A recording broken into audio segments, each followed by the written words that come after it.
everybody, welcome back to another episode of TMDs. Today we're working on a 115 Johnson, probably early 80s. We're going to be pulling the carbs off and going through them so I can dispel some of the worries that everyone has about doing carbs. I've gone ahead and taken the carb off. The first thing that we're going to look for are loose screws that might cause air to get into any of the chambers or through the jets, causing a lean problem at either idle or high speed. Now I pulled this carb off. First thing I did is give this a little turn, and it's loose. This seemed to be the case for all four of the jets. Now these aren't the jets themselves, I should reiterate, these are the caps to prevent air from going in, and it gives us access to where the jets are. So we're going to go ahead and we're going to spin those the rest of the way out. Now again, if these are loose, air is going to get in there and it's going to cause problems. Now these carbs have obviously been off before. I noticed when I took them off because they had been scraped. Someone was a little bit careless when they were taking off the carburetor adapter gasket and they scratched it up a bit. Pretty sure it's not going to do any damage or cause any problems with the way it runs, but you just want to be careful when you do things like that. Now these carbs are pretty straightforward.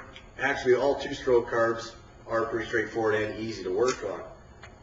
There's no need to get in any kind of big worry. Usually it's more trouble taking them off the engine than it is actually working on them.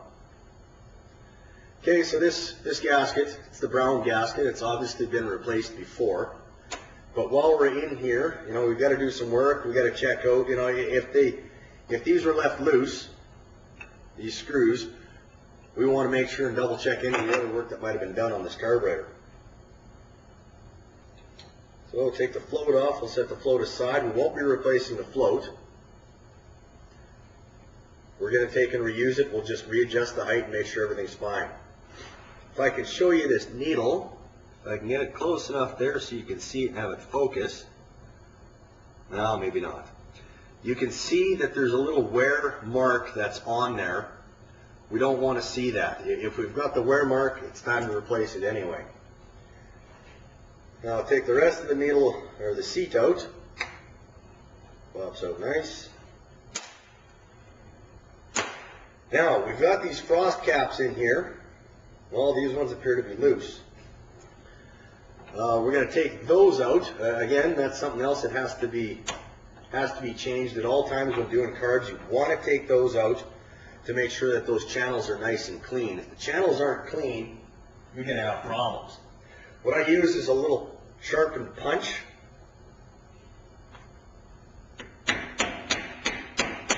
Drive a hole in it, pop it out. It's that easy. Don't skip this step. It's relatively easy to do and not a problem. Now, on this carburetor, where the high speed, the draw of the high speed, if you look right here, you can see that something is lodged in this guy's carburetor. Almost like an epoxy. I don't even know what that is. It's a chunk of plastic shoved in there for some reason. Well, we don't want that in there. Let's see, I guess I'll back up a bit so maybe you can see that a little bit better.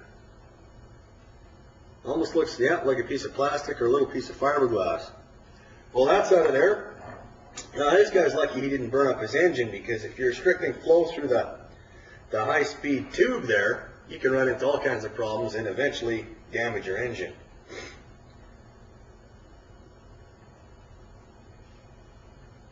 Okay, I've taken the carb body over to the air compressor.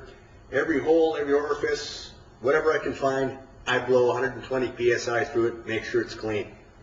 Do a visual inspection when you're done. Make sure you can see through all the holes so that there's no debris or anything in there to make sure that it's ready to go back together. I'm now going to do the same with the base. That's where four of the jets, the high speed and the low speeds are. So I'll take it over to the air compressor, blow those out as well. Okay, I've taken all the jets over, got them all cleaned out, gave them a visual inspection. They're nice and clean. If for some reason you got to take these jets out of here you're going to need a special screwdriver. If you don't have that screwdriver, make sure you use a screwdriver that is flat and narrow as possible so that it just fits into the hole. If it doesn't fit properly and that brass jet is in there tight, you're going to bust that jet and you're not going to be a happy camper. Okay, we're ready for the install again. Now, some of you might have asked, well, how come he's not using a carb cleaner on here? I only use a carb cleaner if it's really necessary. If I've got a dirty carb, I'm going to use carb cleaner. I don't like what it does to my body. I've gotten sick a few times from using carb cleaner. It's to be used in a well-ventilated area. Right now, we still got snow on the ground, and I'm not about to take this thing outside and stand there and freeze while I do it. So let's throw this back together. First thing to go back into the frost plugs so that we don't forget them.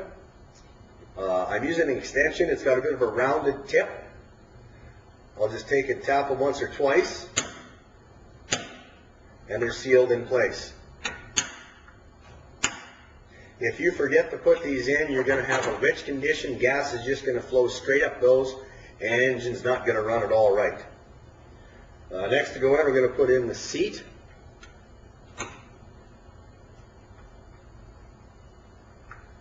Just turn it in so that it's snug.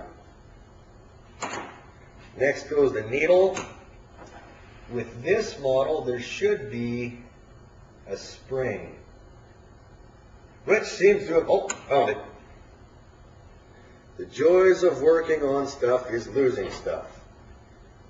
Slide this on, set the needle in place, put in the retainer. Now what we're going to do next is we're going to check the height of that float. What I generally try to do is just make them level with the bottom of the float bowl.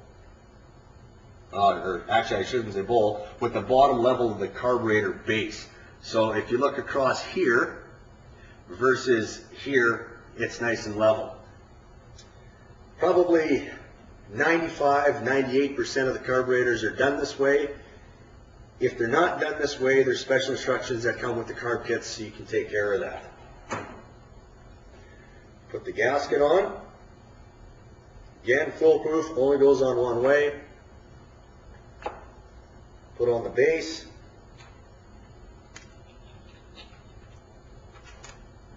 Four screws. We want to tighten these down pretty much all the same.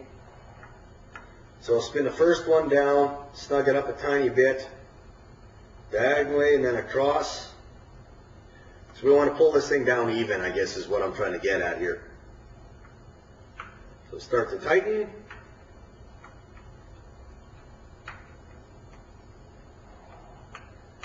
And we're back together. Now, the little jet covers.